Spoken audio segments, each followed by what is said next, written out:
All right, guys. Getting a lot of word about some younger bucks, 2-year-old bucks, and year-and-a-half-old bucks getting a little feisty this week. Doing a little bit of doe nudging. Does ain't having it that much, but usually within a couple weeks of those little ones getting fired up, those big ones come right along after. So one of the most important things to talk about is using your sense, your smell. A lot of people, they may go out and buy a thing of tinks because that's what their grandpa used to hunt with. There's nothing wrong with that.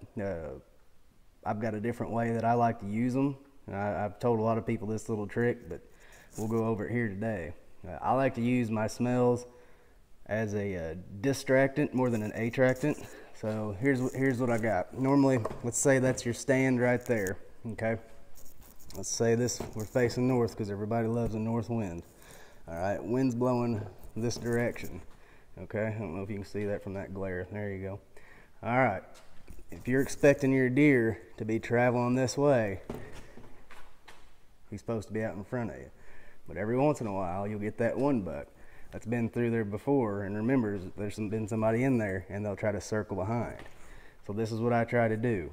I get from my stand, and I like to go out 15 or 20 yards out here and just slightly out in front of me, maybe 10 yards in front of my stand, and make a mock scrape on each side of my stand, like that right there. So that hopefully, if he is walking behind me, he'll catch the smell of this about here, cut around downwind of it to try to get a whiff of it.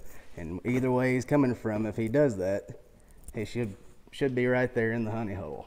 So that's just a little tip. Another little tip about scents is I like to use something that's been refrigerated. I like the mom and pop places, the small deer farms that bottle their own. Just seems like I have better luck, and usually if they write the date on it. One of the best places I get mine, I'm not name dropping here, but there's a place over at Cape called Fouts, and they usually get a delivery every couple days from a deer farm over in Illinois, and it's usually pretty decent stuff. So keep your eyes peeled for those little refrigerators popping up at your bow shop and your outdoor shop, the littler places like that, the one-offs, and be watching for those dates. You get any date in there from about October 30th through, first week of November, those are usually pretty good smells to buy.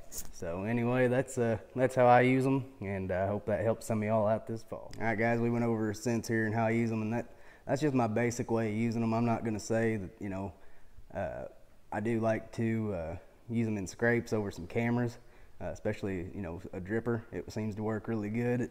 You get a lot of nighttime pictures, but at least you'll have a kind of a roll call of what's going on in your area. So think about that when you're out there. All of them don't react the same to smells. That's not a guarantee.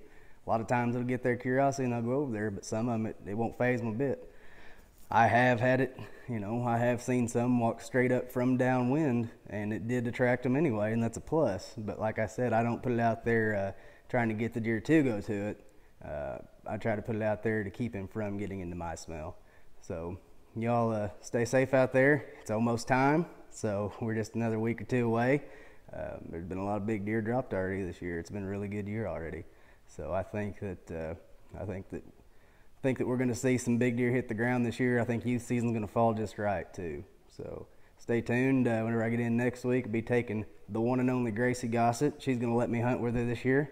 So, and she's got a big one pegged, so we're going to see if she can put it on the ground. So y'all stay safe out there and good luck.